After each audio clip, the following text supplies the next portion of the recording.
Question बहुत ही लंबा था, इसलिए मैंने 2 ही क्वेश्चन आपको 13.2 में डाला और आज मैं आपको तीसरा नंबर क्वेश्चन आपको भेज रहा हूँ और अच्छे से समझा के भेजूंगा। ये क्वेश्चन रियली बहुत लेंदी है, बहुत बड़ा है, लेकिन मैं आपको इसे अच्छे से समझा दूंगा। बेटा इसे देखने के बाद चैनल को सब्सक्राइब करना है और मेरी तरफ से रिक्वेस्ट है कि अपने 2 फ्रेंड को भी शेयर करो ताकि वो 2 फ्रेंड भी पाए और उनको भी कहिए कि आप 2 को भेजिए। प्लीज़ इतना मेरा हेल्प करो आप, और हम आपको एक एक पॉइंट का अच्छे से समझाएंगे। तो हम ये देखते हैं कि हम अपना काम करते हैं। जल्दी एक है पूछे। चलिए हम आगे चलते हैं इस बात पर लेकर। एक गुलाब जामुन देख रहे हैं आप, गुलाब जामुन सबने देखा होगा, खाया भी होगा। तो यहाँ पर गुलाब जामुन एक शुगर सिरप में भरा हुआ है। लगभग शुगर सिरप जो है 30% है आपका, और of its volume of approximate, मतलब जो इसकी वैल्यूम आनी चाहिए वो अप्रॉक्सीमेट में आनी चाहिए। How much sugar wouldn't be, इतने इतने के लिए कितना शुगर कैन चाहिए, मतलब आपको सीरा कितने सीरा चाहिए। Gulab jamun each of shape like of cylinder and 2 hemisphere, मतलब गुलाब जामुन ऐसा होना चाहिए, उस मतलब एक सिलेंडर होना चाहिए। देखिए ये सिलेंडर हो गया और ऊपर से 2 हेमिस्फीयर लगे हो ऐसे टाइप में। तो आपके हेमिस्फीयर भी हो गए और सिलेंडर भी हो गए, तो इसको हेमिस्फीयर बोलते हैं। ये देखिए आपका हेमिस्फीयर हो गया और ये भी आपका हेमिस्फीयर हो गया।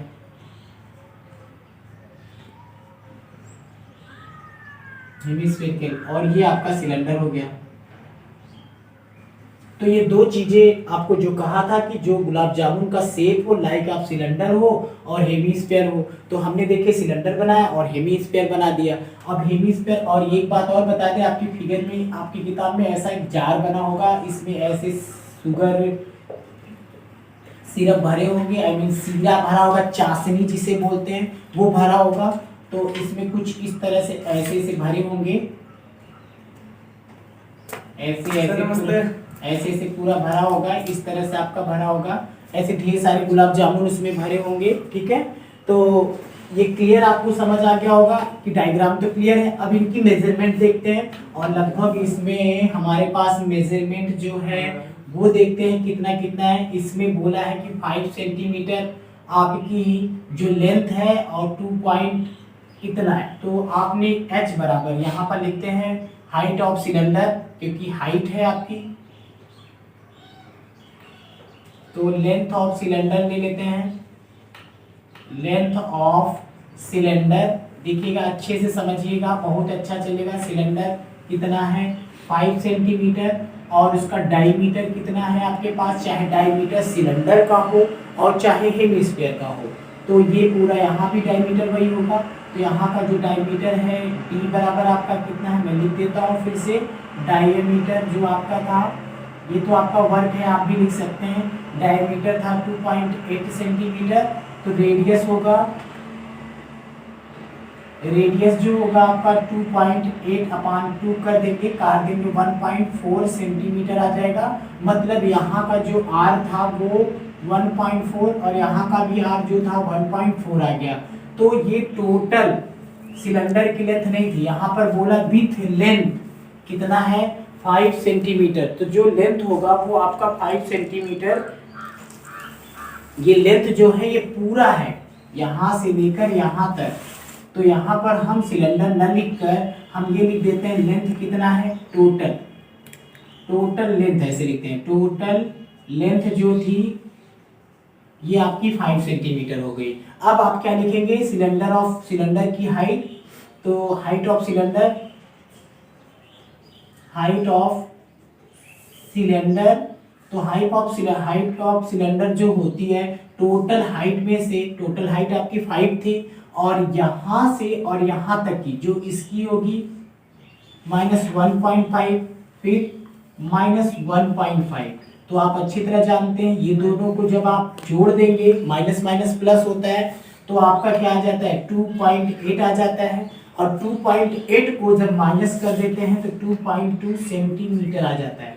तो आपका ये तो पूरा भी फिगर का मैंने स्ट्रक्चर आपको अच्छे से समझा दिया कि स्ट्रक्चर ये था और ये था। तो अब आपको आगे चलते हैं, हम सब इसकी अच्छे से जानकारी प्राप्त करते हैं। तो अब हम अब इसको आगे चल के सॉल्व करते हैं। तो अब आगे क्या बोला है कि ईच शेप तो मिल गया, अब आपको क्या देखने को बोला है, वैल्यूम पता करना है। तो वैल्यूम ऑफ गुलाब जामुन, अब एक साथ हम 45 का तो नहीं निकाल पाएंगे ना बेटा, एक का गुलाब जामुन निकालते हैं। तो 1 गुलाब जामुन वैल्यूम ऑफ 1 गुलाब जामुन, तो वैल्यूम ऑफ 1 गुलाब जामुन।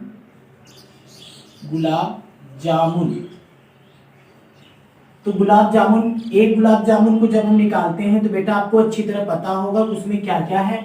एक 2 हेमिस्फीयर है, लिख देंगे 2, या लिख देते हैं एक cylinder volume of cylinder plus 2 into hemisphere, volume of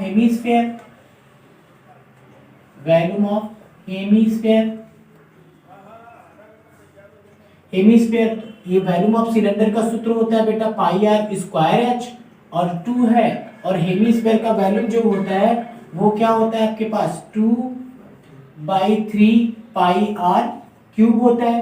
तो आपको अच्छी तरह पता चल गया कि हमारे पास जो ये चीज थी, तो आपने ये फार्मूला तो यहाँ पर लगा ही दिया। अब आप इसको क्या कर सकते हैं, आप यहाँ पर देखिए पाई आर स्क्वायर और यहाँ पर भी पाई आर स्क्वायर है, तो आपने कॉमन कर लिया पाई आर स्क्वायर को। जब पाई आर स्क्वायर बाहर आ जाता है बेटा, तो आपको करना क्या है, एच बचा है और क्या बचा है 2 2 जा 4/3, और क्या बचा है आर बचा है। तो इतना तो अंदर बच गया। अब बात ये होती है कि पाई की जगह पर अभी कुछ नहीं रखते हैं, बाद में रखते हैं, घबराइएगा नहीं। पाई आर स्क्वायर या यहाँ रखना भी चाहते हैं तो आप रख सकते हैं 22/7, और आर का मान कितना आपके पास है 1.4। कितने टाइम लिख सकते हैं 2 टाइम लिख सकते हैं, बहुत ही सिंपल है। एच की जगह पर बेटा क्या रखोगे, एच की जगह पर किसकी एच, सिलेंडर का एच चाहिए, तो सिलेंडर का एच कितना है, यहाँ पर लिख देंगे 2.2, और प्लस, और यहाँ पर क्या करेंगे 4/3 लिख देंगे, और यहाँ पर कितना लिख देंगे, आपको आर की वैल्यू तो पता है ना 1.4 पता है। तो आप देख सकते हैं इसको और इसको काट देंगे तो 0.2 आ जाएगा ना। अब 0.2 का मल्टीप्लाई इसमें कर देंगे तो 4.4 इंटू 144 आ गया। अभी देखो इसके अंदर क्या करते हैं, इसका क्या काम करेंगे 4 4 जा, ये तो ऐसे लिख लो, और 4 4 जा 16, और 4 1 जा 4 एंड 5/3 आ गया, और बीच में क्या लगा है प्लस, नीचे क्या मान लेते हैं 1, और डिशमल कहाँ लगा देते हैं, एक स्थान पर लगा देते हैं।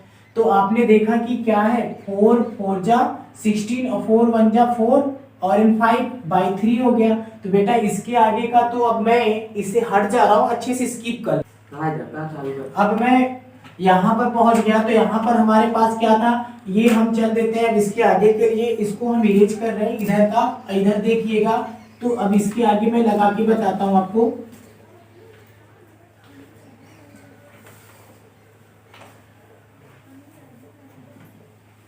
तो अब आपका फिर से मैं अच्छे से समझा रहा हूँ, इसका मल्टीप्लाई इसमें करना था, तो आपने क्या किया 44 और 1/4 इसका मल्टीप्लाई करके ही रख लेते हैं हम सब।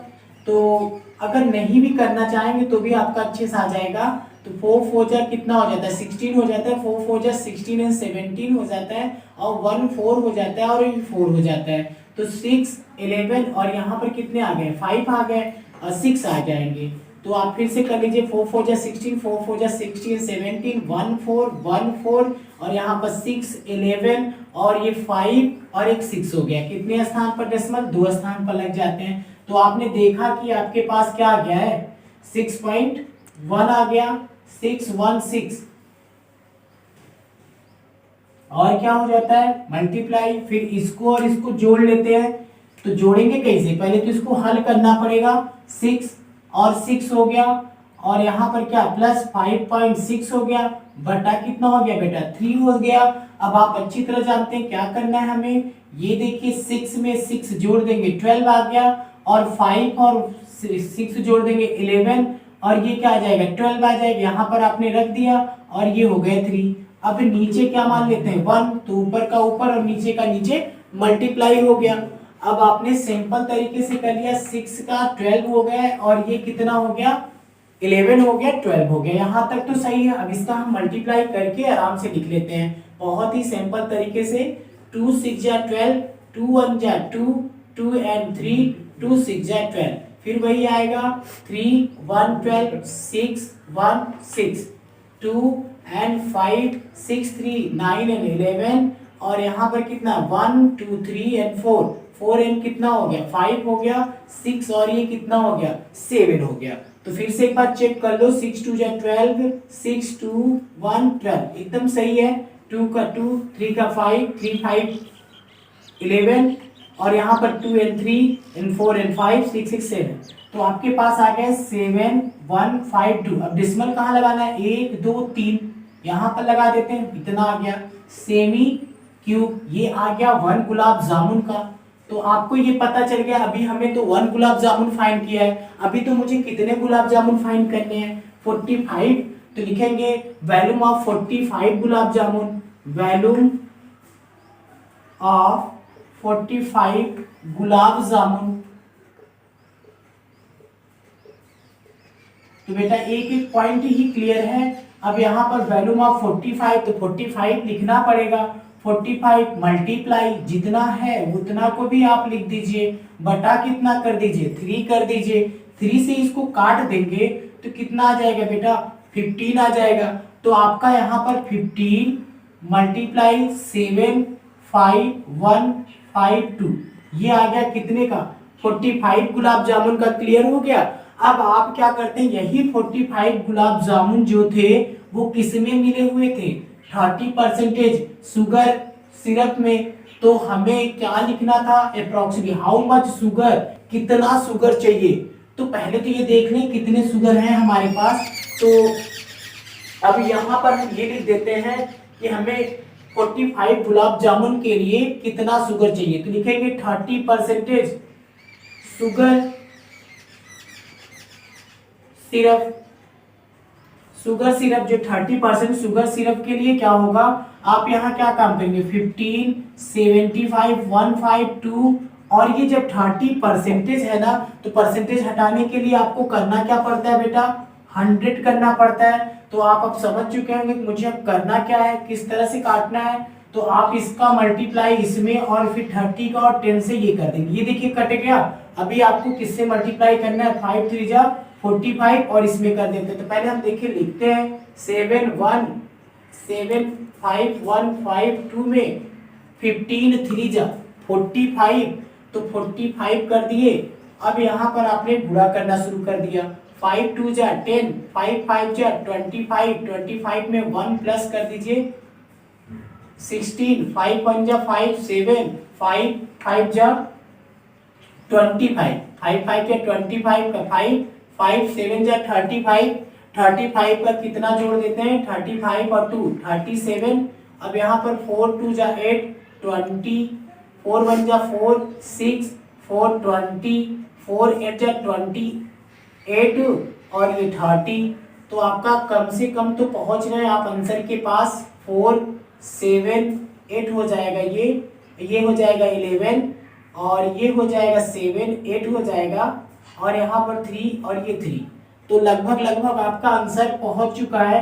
ये क्या है 3 3 8 1 8 4 0, और कितने स्थान पर डेसिमल है ये देख लेते हैं। एक तो यहाँ पर था क्योंकि 10 से हमने अभी कुछ नहीं किया, 3 पर डेसिमल लगा देते हैं और बटा कितना कर देते हैं 10 कर देते हैं। तो जो आपका आंसर आएगा बेटा अप्रॉक्स में वो आपका कितना आ गया, यहाँ पर 1840, इसका अप्रॉक्स लिखते हैं। अप्रॉक्स जो आपका होगा अप्रॉक्सीमेट में करके लिखेंगे तो 338, ये आपका आंसर हो जाता है। इतना 338 ही आपको गुलाब जामुन के लिए सीरे की जरूरत होगी, इतनी परसेंटेज। तो ठीक से अच्छे से समझ लेना बेटा, पूरा मैंने एक ही पेज में आपको ये सवाल करवा दिया हूँ और ये 1.5 पेज कम से कम लगना था। तो अब इसके बाद हम आपको क्वेश्चन नंबर 4 के पास चलेंगे और ये अच्छे से देख लेना, ठीक है। ओके, अब आपके पास क्वेश्चन नंबर 4। क्वेश्चन नंबर 4 बहुत ही अच्छा चीज है। तो आप सबने देखा होगा, हम आपको एक छोटा सा एग्जांपल देते हैं। कभी आप सबने एक स्टंप देखा होगा, स्टंप देखा होगा, इस तरह से स्टंप बना रहता है एक क्यूबिकल बॉक्स की तरह, और ये स्टंप जो बना रहता है क्यूबिकल बॉक्स की तरह, इसमें ये सवाल बोल रहा है कि क्यूबिकल बॉक्स है जिसकी मेजरमेंट एल बी एच कुछ है, और ये सवाल में यही बोला है, और उसकी शेप में यहाँ से कुछ कोन टाइप ऐसे काटे गए हैं इस तरह। तो हमने बताया कि आपका ये है, तो आप देख ही रहे, एक हमारे पास क्यूबाइड था, क्यूबाइड में 4 ऐसे कोन टाइप था, 4 कोन टाइप ऐसे बने हुए, और इसमें कलम खोसी जाती है जिसे हम सब कलम दान के नाम से जानते हैं। मैं अच्छे से एक पॉइंट हिंदी में बता रहा हूँ, इसका अर्थ पूरा, एक कलम दान है जो इस तरह से बना हुआ है, इसी में कलम ऐसे खोस दिए जाते हैं, और आपको डायग्राम भी मिला होगा आपकी किताब में है, ऐसे कुछ देखेंगे इस तरह से आपकी किताब में बना भी हो मिलेगा, फिगर है आपकी किताब में। तो एक बराबर में ऐसे कलमदान बना हुआ है, इसमें कलम खोसी गई है, ठीक है। तो ये जो कलम खोसी गई है, तो एक कलम खोसने के अनुसार यहाँ पर एक और ड्राइंग बना होगा, अर्थात इसमें ऐसे गड्ढा गड्ढा हो गया होगा कलम की तरह। तो ऐसे मैं बता रहा हूँ, ऐसे ऐसे इस तरह से 4 कोन ऐसे बने हुए। तो इन्हीं कोण को जब निकाल लिया जाता है तो यहाँ पर देखिए बहुत अच्छा, find the volume of wooden in the entire stand, ठीक है। तो ये स्टैंड की कितनी वॉल्यूम होगी, तो भैया आप अच्छी तरह जानते हो, इसमें यही लिख देते हैं, पहले लिख देते हैं इसकी मेजरमेंट L इक्वल टू कितना है आपके पास, L है आपकी, यहां से पढ़ते हैं 10 ऑफ क्यूब इतना आर द 15 सेंटीमीटर, तो 15 हो गया, ये कितना हो गया आपके पास 10 हो गया, एन 3.5 सेंटीमीटर हो गया। तो सबका मेजरमेंट आपके पास मैंने दे दिया इसका। अब बात आपको ये लग रही होगी सर जी ये इसका मेजरमेंट कुछ होना चाहिए इन सब का, तो हमने कहा हाँ भैया इसका भी मेजरमेंट होगा। इसका मेजरमेंट क्या है आपके पास, आर है, और ये देखिए आपका आर जो है यहाँ पर बोला ना रेडियस, तो r इक्वल टू इसका मेजरमेंट है 0.5, और इसका मेजरमेंट ऊंचाई भी होनी चाहिए, कितनी ऊंचे तक ये है, तो इसका h जो है वो बेटा आपका 1.4 सेंटीमीटर है। तो ये फिगर तो आपको अच्छे से समझ आ गया कि हमारे पास एक कलमदान है, उस कलमदान में कोनिकल के हिसाब से उसमें काटा गया है, और काट कर कलम खोस देते हैं, और कलम जो खोसी गई है वो 1.4, कलम नहीं ये इसकी हाइट, इसकी हाइट मत जाइएगा, इसकी हाइट जाइएगा, नहीं तो आप कंफ्यूज हो जाएंगे। तो मैं सिर्फ बड़ा करने के लिए बनाया था, इसमें एक हाइट भी होगी एक रेडियस भी होगी, तो इसकी जो हाइट होगी इतनी हाइट तक डीप किया गया, गड्ढा किया गया है, तो आपका गड्ढा भी समझ आ गया। तो अब हम लिखते हैं वॉल्यूम ऑफ, देखिए एकदम सीधा सीधा एक पॉइंट में समझ लीजिएगा, volume of would in the entire stand, ठीक है। अब इसमें क्या क्या होगा, इसमें होगा आपका वॉल्यूम ऑफ क्यूबाइड, इसमें होगा आपका वॉल्यूम ऑफ क्यूबाइड, आपका वॉल्यूम ऑफ क्यूबाइड होना चाहिए। और देखिए माइनस करेंगे, माइनस क्यों करेंगे बेटा आपको मैं ये बताऊं, अभी तक आप प्लस कर रहे थे, माइनस क्यों करेंगे, क्योंकि इसमें से इतने पार्ट को हर समय काट कर निकाल लिया जाता है। तो मैं ऊपर किया हूं, मतलब ऐसे इस तरह से मैं बना रहा हूं, एक कोन है उसमें से आपको क्यूबाइड में से इस तरह से आपको कुछ काट के भाग निकाल लिए जाते हैं। ये तो मैं ऐसे ही बना दिया हूं फिगर आपको समझने के लिए, जो होगा कोन क्यूबाइड होगा तो उसे तो आप ऐसे ही बनाएंगे। तो इतने पार्ट को जब हम काट के निकाल लेंगे, काट दिए हैं, इतना गड्ढा कर दिए हैं, तभी तो पेन आपकी जाएगी ना इसके बीच में। अब देखिए ये हट गए, ये ऐसे हट जाएंगे, अर्थात इसमें आपका ये अगर निकल जाए, इस हाइट का और इस रेडियस का 4 पार्ट हमारे पास है, आपको फिगर किताब में भी दिए गए, ऐसे 4 पार्ट है, 4 पार्ट है, तो ये पार्ट पूरे निकलने हैं। तो इतने पार्ट तो निकलेंगे ना बेटा, इतने पार्ट आपके निकल गए, तो यही पार्ट हम यहाँ पर क्या कर देते हैं माइनस, कितने पार्ट निकाल रहे हो आप 4 निकाल रहे हो, 4 इंटू कर दो एक का वॉल्यूम ऑफ कोन। चलिए अब सबका फार्मूला आपको पता होगा, एक लाइन में खत्म कर लेते हैं हम सब। जैसा कि अंकुर भैया आप नहीं समझे थे, आप अच्छे समझिएगा, L into B into H, इसका होता है -4 1/3 पाई r स्क्वायर h। तो आप देखिए L की वैल्यू कितनी थी, 15 थी, B की वैल्यू कितनी थी, 10 थी, और H की वैल्यू कितनी थी, 3.5 थी। क्लियर है। अब आगे चलते हैं। 4 इंटू 1/3 पाई का मान 22/7, R का मान आपके पास कितना है 0.5 इंटू 0.5। आपको एक और बात बता दें, 0.5 को 1/2 लिख सकते हैं बेटा। आप अच्छी तरह कहेंगे हाँ सर 1.2 लिख सकते हैं, क्योंकि 1/2 का आधा क्या होता है 0.5 होता है। तो हम यहाँ पर इसको न लिखकर हम बेटा इसको तो लिख सकते हैं 1.2, इसीलिए मैंने एक बार लिख कर इरेज करके आपको लिख के फिर समझा रहा हूँ 1.2। अब ये कंफ्यूज मत होना कि 1.2 कहां से आया। 1.2 आया कहां से, 0.5 है, उसी को हमने क्या बना दिया 1.2 बना दिया। तो अब आपने यहाँ पर इंटू कर दिया, और ये कितना है 1.7 है, तो 1.4 है, तो चलो भैया ये तो 1.4 रहने दो, 7 से इसको काटेंगे तो 0 पॉइंट कितना आ गया 2 आ गया। अब आप अच्छी तरह जानते हैं 2 से 4 कट जाएगा ना, और ये 2 से 2 कट गया, पूरा कट गया। अब आपके पास क्या बचता है वो देखा जाता है पहले इधर का। तो इधर आ गया 150 इंटू 3.5 इक्वल टू कर दो। अब देखिए यहां पर क्या बचा है 22, और यहां पर क्या है 0.2, तो ये आ जाएगा, यहां पर आपका बराबर नहीं है माइनस है, और ये फिर क्या हो जाएगा 4.4 आ गया।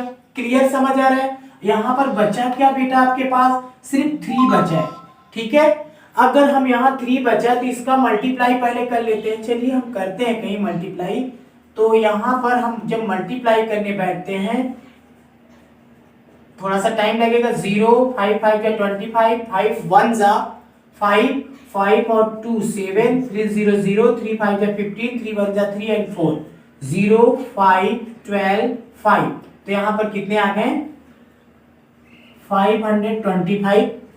अब आपका यहाँ पर आप देख सकते हैं, यहाँ से अगर हम डेसिमल को हटा देते हैं या नहीं हटाते कोई बात नहीं है, तो हमको अब क्या करना है माइनस करना है। किस में से माइनस करना है, इसी में से। तो हम यहाँ से जब डेसिमल को हटा देंगे बेटा तो यहाँ क्या आ जाएगा 0 आ जाएगा।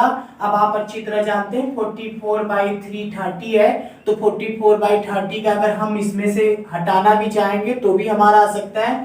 तो अगर हम इसे काट देते हैं तो 30 में 40 का डिवाइड कर दो, ये भी एक तरीका है, नहीं तो भाई एलसीएम लेके कर सकते थे हम सर।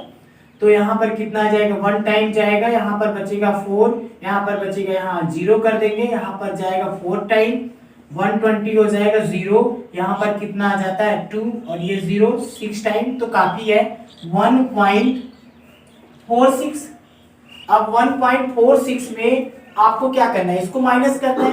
5 to 5 में 1.46 को आपने माइनस कर दिया तो ये जाता है, इसमें आ गया 4, यहाँ पर आ गया 5, यहाँ पर आ गया 4, और यहाँ पर 4 क्यों आएगा, कैरी दिया था, यहाँ आ जाएगा 3, यहाँ 2, यहाँ 5।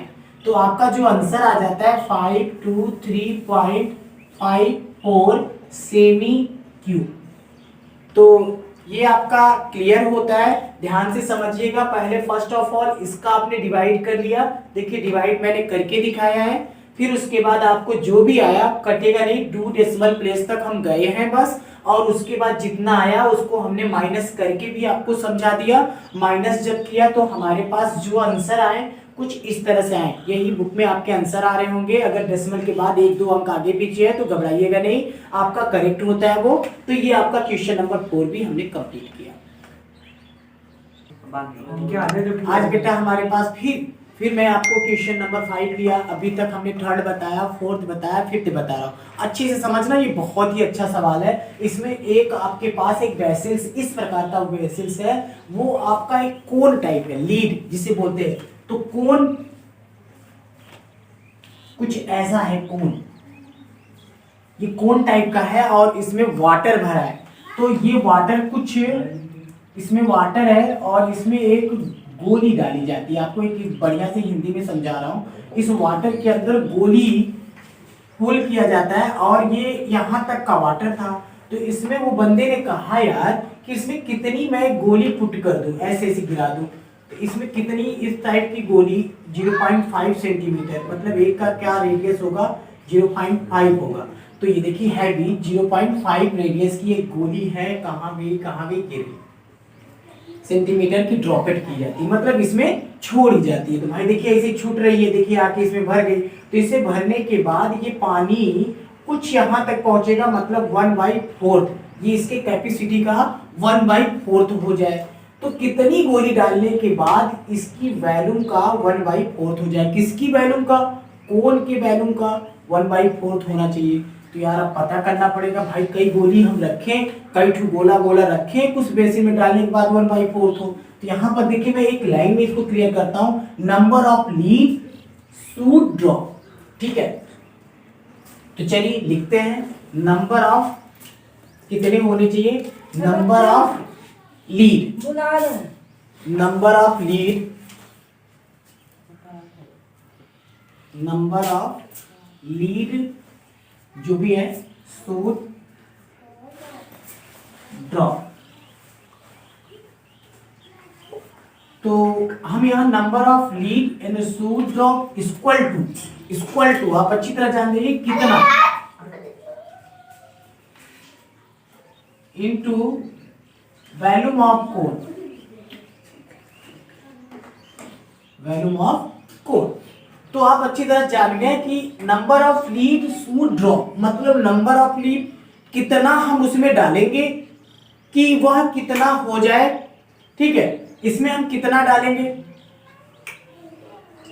डालेंगे ये कि इसका 1/4 वैल्यूम ऑफ कोन का हो जाए। तो सिंपल है। तो ये जो लीड है वो किस टाइप की है, गोले टाइप की है। अब गोले टाइप की जो लीड होती है उसका क्या फार्मूला होता है, वैल्यूम ऑफ, तो यहां लिख देंगे n गुणित वैल्यूम ऑफ, वो रहता है भैया volume of lead shoots equal to 1/4 volume of cone. ऐसा फार्मूला रखते हैं। तो लीड कैसा है, गोले टाइप का है, तो 1/4/3 पाई आर क्यूब हो गए। और यहां पर क्या लिख देते हैं, n लिख देते हैं, इक्वल टू कर दीजिए 1/4 1/3 पाई आर स्क्वायर h हो जाता है। तो आप देखिए आपको क्या चाहिए, मैं एक सिंपल में ले चलता हूं, अभी कुछ पॉइंट नहीं रखूंगा, बस आपका काम होने वाला है। यहाँ पर n की जगह n रखते हैं, पॉइंट को 4 की जगह 4/3, और पाई का मान कितना है, पाई रहने देते हैं, पाई बेचारा बड़ा नाक रहता है, इसको रहने देते हैं, पाई को तो रख दिए। आर का मान, इसका आर कितना था 0.5, अगर आपको इतराज ना हो तो 0.5 की जगह पर क्या रख दिया जाए 1. चलिए रखते हैं 0.5, 3 टाइम लिखते हैं 1.2 1.2 1.2। कोई दिक्कत तो नहीं आई या भाई, अगर ना समझ आता हो तो मैं 1.2 न रखकर 0.5 इंटू 0.5 इंटू 0.5 ही रखता हूं, इक्वल टू कर दिया। ध्यान से देखते जाइएगा, 1 1 जा 1 और 4 3 जा 12 इक्वल टू पाई रहने दो। और आर की वैल्यू इसमें क्या है, इसकी आर कितना है, अब आपने देखा कि इसकी हाइट जो थी h बराबर 8 थी, और इसका जो रेडियस था आर था, इसका आर जो था आपके पास कितना हो गया 5 सेंटीमीटर का था, ठीक है भाई। आर 5 सेंटीमीटर था, तो यहाँ पर आर की जगह आपने क्या लिख दिया 5 इंटू 5 इंटू 8, पाई से पाई कट गया, ठीक है भाई। अब आप देख सकते हैं आपके पास और क्या कट रहा है, कुछ नहीं कट रहा है, आप पूरा गुणा कर लीजिए 4 5 5, 3 बार 5 है 125 होगा, 125 होगा। और डेसिमल कहाँ लग जाएगा, 3 प्लेस पर लग जाएगा। और आपके पास क्या है 4 है, तो 4 का आपने क्या काम कर दिया 4 5 जा 20, 4 4 जा 4 2 जा 8 2 4 and 5, तो आपका यहाँ पर कितना आ गया 500 आएगा, ठीक है। आपने यहाँ पर क्या लिख दिया n इंटू 0.50, ये आपका बन जाता है जब आपने इसका मल्टीप्लाई करके इतना ला दिया। और बटा कितना रहेगा बेटा 3 रहेगा। और वैसे एक आसान तरीका मैं ले चलूं तो आपका काम खत्म यहीं पर कर सकता हूं, एकदम आसान तरीका में। ये देखिए 3 से 4 कट गए आपके। अब आपके यहाँ पर क्या बचते हैं, जो बचे हैं हमको किसकी वैल्यू चाहिए, आपकी, और ये 4 2 जा 8। क्लियर हो गए बेटा। अब आपको क्या निकालना है, एन निकालना है। एन निकालने के लिए आपको जिसको चाहिए पहले उसको लिखना होता है, और बटा किसको लिखना है, लिखना है 4 0.5 0.5 0.5। ये हो गए इसके बटे। अब आप जानते हैं यहां से दशमलव हटाएंगे, इसके पास शून्य बढ़ा दीजिए। ठीक है, अगर नहीं समझ आता तो जितने दशमलव हैं उतने जीरो यहां पर करते जाइए, उतने 10 लिख सकते हैं। जितनी बार मैंने दशमलव को हटाया उतना 10, इसका दशमलव हटाया 10, इसका दशमलव हटाया यहाँ भी 10। तो अब आपका क्या आ जाता है, 2 से काट देंगे 2 आ गया। अब ये देखिए क्या आ गया, 5 आ गया ना। 5 से 5 काट देंगे, क्लियर बेटा। और ये देखिए 5 से 5 कट गया, क्लियर। और ये 5 से 5 कट गया, क्लियर। अब 10 और 10 का मल्टीप्लाई कर दो बाबू, तो आपका आ जाएगा 100। मतलब कितनी लेट्स इसमें डालनी थी, 100 लेट डालनी थी, और ये आपका आंसर आ जाता है। तो ठीक है, अगला वीडियो लेके जब हम मिलेंगे तो आपको क्वेश्चन नंबर 6 और 7 और 8 जो भी है मैं आपको पूरा फिर दे दूंगा।